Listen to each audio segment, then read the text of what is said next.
Alright guys, next we are going to watch a video from someone who I haven't seen in a long time on YouTube. I'm glad he's back. He seems to be making some content again about Star Citizen. He's one of the OG Star Citizen content creators, and that of course is Law of the Waste Gaming, and he is going to talk to us about the Suylen, the Suylen from Gattac, which is a ship that is very interesting. I'm glad the Suylen is there. I like to see it. I just hate flying it. It's a ship I'll never own. Even buying it in-game, I'm not going to do it unless I have to infiltrate one day the Xi'an and go to their world and pretend I'm a ship. That is maybe the only case in which I would buy a Suylen. Otherwise, I'll never do it because I just don't like the takeoff and landing. It's just, for me, it's not a ship that's very practical. But I think it's super cool ship. I like to see it. I respect players who fly it. And so let's see what Law of the West has to say about it. I like the classic intro here. Hi everyone, I'm Law of the West. Long time no see. And see, these series of buyer's guides are intended for new players who are interested in a ship or vehicle and they want to know more about it. And that's why I don't go into more detail on my buyer's guides. I like to stick to key issues and make these videos as straight and to the point as I can. I like it. One of the OGs, guys. I'll put the link in the description, by the way. Just check out his channel. He's awesome. More of a deep dive into any of these ships, I have expose videos and my Versus series where I do exactly that. Also, a lot of these ships have been on sale for a while now. Yeah, it's true. And I feel like that's more of a strength than a weakness. Yeah, but that's because he hasn't made a lot of content for a while, so that's why before, when a new ship was out, he was always making content, always putting out new videos. I guess he doesn't have much time to do that anymore, and I totally understand because I'm going to get into a position now in which I don't have time to do that either. That's why I only do live streams and reactions because that's all I can do. So that's why. So he's trying to catch up here with some of the ships that have been released since then, and I'm glad to see that. Because I've had a lot of time to work with the ships that I'm talking about. Nice. And that just gives me a deeper level of insight into how it works so I can give you an unfiltered opinion about it. Or maybe he's been on holiday. And at the very end of each of these buyer's guides, I'll let you know if there's anything that you should be made aware of before you end up spending your hard-earned money on getting it or wasting the time it's involved in grinding your way to buying it in-game.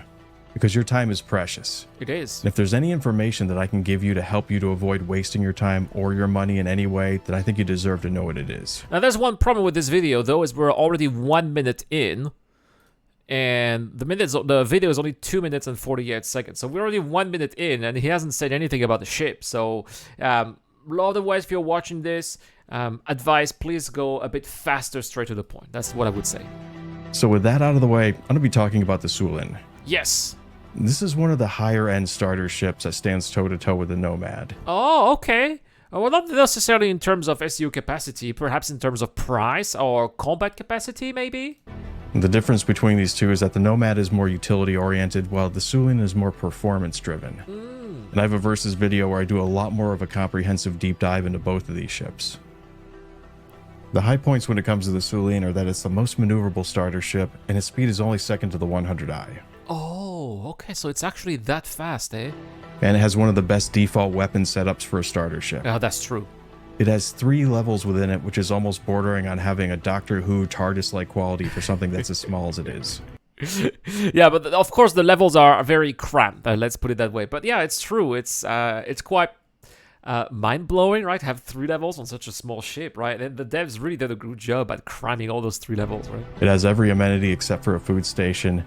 Nearly everything within it is animated, including the entranceway, components, cabinets, weapons rack, elevator, toilet, and flight chair. That's right, and that's why I said this is a ship that I really like seeing in the game that the devs have made. They've made a tremendous job doing this ship. The downside to it is that it can only carry 6 1 SCU-sized boxes along the outside of the hull. Oh yeah, you cannot put 2 SCU size, right? These are individual ones. I mean, you can do some very basic cargo hauling missions, I suppose. Its horizontal to vertical flight transition can be a bit disorientating to some people. That, including myself. And then it starts in the original backer, and I still think that it's disorienting. That's a good way to say it. Especially landing is really tough. But And although it's fast and has one of the best weapons packages for a starter ship, it's a bit fragile, so speed and maneuverability are going to be your sword and shield. And this ship definitely appeals to a certain type of player. And if you're into it, then you're going to be really into it. My advice is if you're unsure about any aspect of the ship, then don't get it as your starter vessel.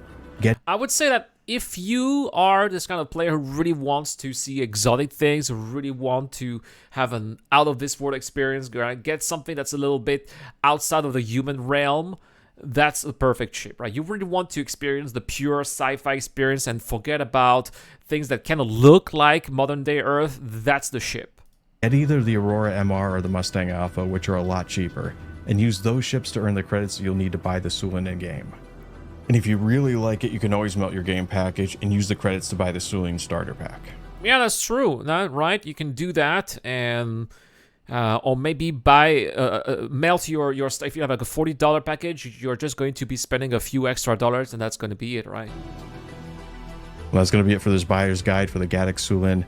I've been your host, Law of the West. Thanks for watching, and take care. All right, awesome. I'll give it a like here. Law of the West, if you're watching this, I would suggest that you make those videos a little bit longer. Maybe demonstrate in action how this works. A little fight, maybe some extras of video would have been of a mission would have been nice. But I think that on the behalf of the community, we're glad that you're back. That's all for this video. Thank you so much for watching, guys. Let me know what you guys think of the Suylen in the comment section down below or in the chat on Twitch, and I will see you guys in the next one.